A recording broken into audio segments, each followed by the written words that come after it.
The Pro has swing out loading shafts, and it has a metal take-up shaft with a core on it, and the base has a PVC shaft right here, and it has spring-loaded shafts for the supply. So the first thing we want to do is we want to get this material on here and centered. You want to load it so that when it's on the machine, it's paper side or backing side up, and that way it'll properly thread through the laminator. In this model, we bring the shaft in and lock it in place.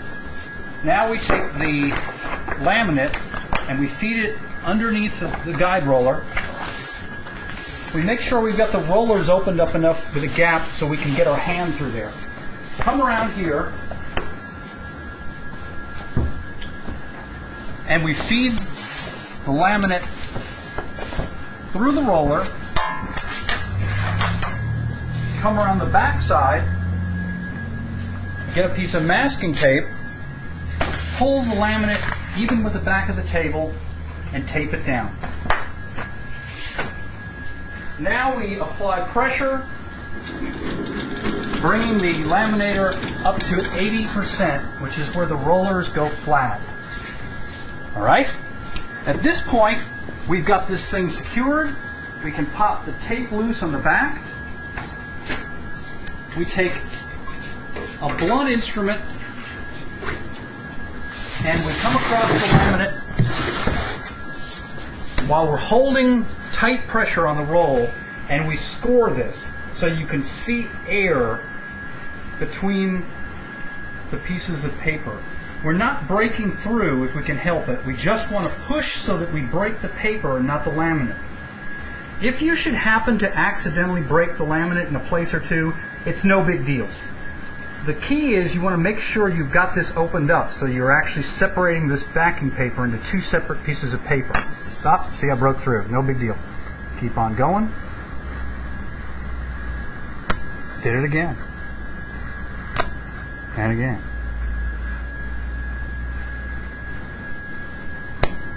Okay. And we come up and finish up on the other side. I'm left-handed, so I do this backwards. You right-handed people will start from that end. The next thing we do is we take our finger and we put pressure on here so that we can see an air gap through here.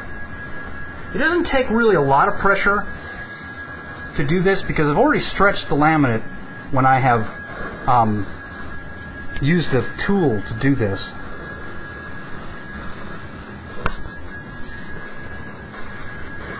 And you can go back and forth on it if you want to make sure you did it. If you're really worried about where you popped through like that, all you have to do is go on the back side of the laminate and tape the pop section. It's not really any big deal though, because they all we're trying to do is separate the two pieces. Now we put it in snail mode with the snail button, and we advance it forward until the cut we made is right about here on the roller. And that's only because it's a convenient place to separate the two.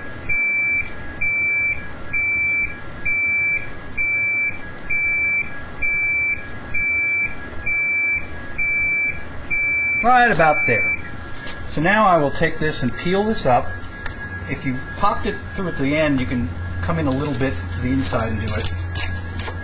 If you should happen to tear it in a place or two when you're doing this, all you do is seal the tear with a piece of tape.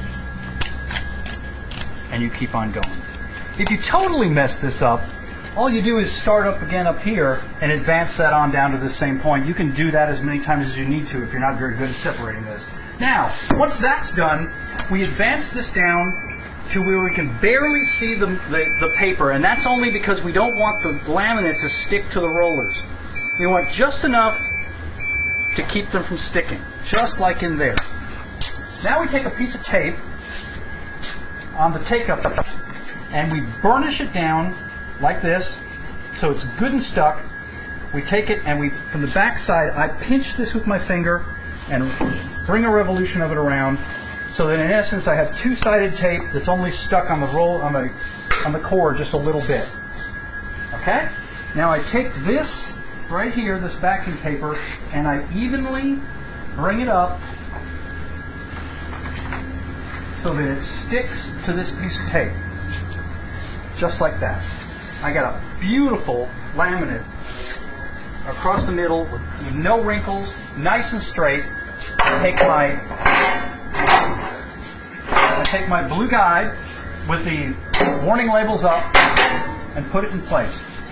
Now, I take the piece that I'm going to laminate, I bring it up through here, I can put it in right into the nip of the rollers, and I can slide it around wherever I need to make sure it's lined up even with the laminate. Because there's nothing to stick to it. It's got nothing but a piece of paper in there as a leader. When I'm happy with that, I take the foot pedal and I snail mode it in so that it's gripping it, just like so. Now I will take this shaft and I'll hold this still and I put it in run mode and I bring that backing paper loop on down till it just about touches the blue guide. Meanwhile, the lamination is starting. The reason you do that is so that that's the only place the laminate can stretch, it's the only place it can really wrinkle, and it's the only place that debris can get on it. Meanwhile, watch, it's threading it, it's laminating perfectly, it's taking up beautifully. Now that's working itself up a little bit so I can hold this down, or I can adjust the tension over here. On the base model, the tension is adjusted right here. On the Pro, it's back here on this shaft. And then meanwhile, it's operating beautifully. When you're done, when you've got enough of the tail out of the backside, you stop it so that your print is in a convenient place to cut, and yet you still have enough to use as a leader for your next piece. I'm going to speed this up a little bit.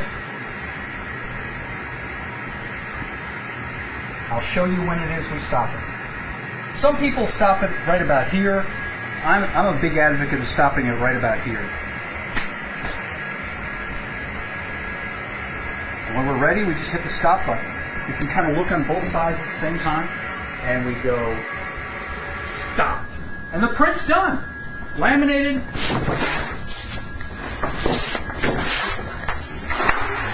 And on this end, we have a piece of leader ready for the next piece.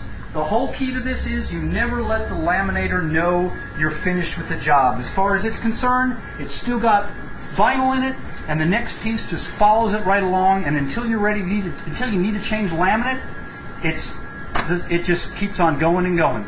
There you go. That's how to thread the seal laminator.